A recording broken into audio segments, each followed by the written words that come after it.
Hello, everybody. Welcome to Writing and Reasoning at BYU-Idaho. I am Tyler Chadwick, your instructor for the course, and I just wanted to give you a brief introduction to me. Here's a picture of me and my beautiful family. Few things that you need to know about me, not that you necessarily maybe want to know, but that you need to know about me, are that first, I am a husband to this beautiful woman here. Her name is Jess. And that I am a father to these four beautiful little girls who all look like me. So yes, they are my children. But that's me. I'm a husband, I'm a father, and I am also a runner. I try to get out a few days a week at least. This is me running a race. I believe it was 2007, I think, somewhere in the Ogden Valley. And the other thing you need to know about me is that I am a logophile. In this picture, I was likely either thinking about words or water. So one or the other. But I'm a logophile, I'm a word geek, as evidenced by my degrees here. BS in English. That BS doesn't mean maybe what you think it means. My master's degree in English, and I'm working on my PhD right now, writing my dissertation on poetry. So my life is infused with words. I love language. I love words, which is why I'm here teaching writing for BYU-Idaho. And so that's what you need to know about me. I'm a husband, I'm a father, I'm a runner, and I'm a word geek, huge word geek.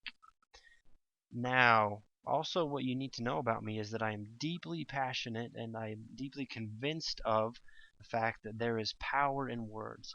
And that's why you're here in this class, is that you can begin investing more deeply in the power of words, because there is great power in the words. Mormon understood this when he was abridging the Book of Mormon, looking back at the account of Alma, who had left left the judgment seat to go and teach the people.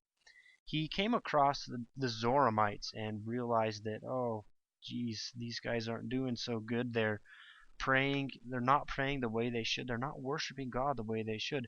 And so Mormon, looking back at Alma's experience, he encapsulates what Alma did in this one verse. Alma chapter 31, verse 5. He says, "And now, as the preaching of the word had a great tendency to lead the people to do that which was just, to lead them to righteous action.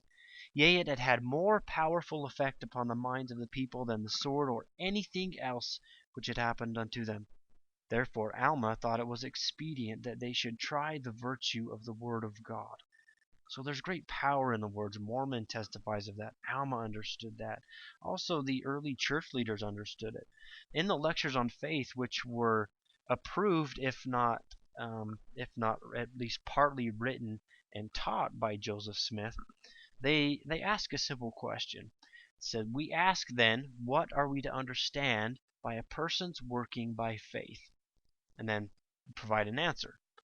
"We understand that when a person works by faith, he or she works by mental exertion instead of physical force. It is by words with which every being works when he or she works by faith." Words have great power. Again, it goes on, it continues. It gives a couple of examples of the power of words. God said, they write, "Let there be light, and there was light."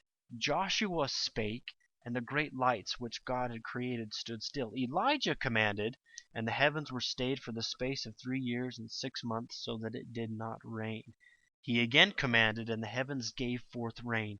All this was done by faith. Then a little further down, it makes this conclusion.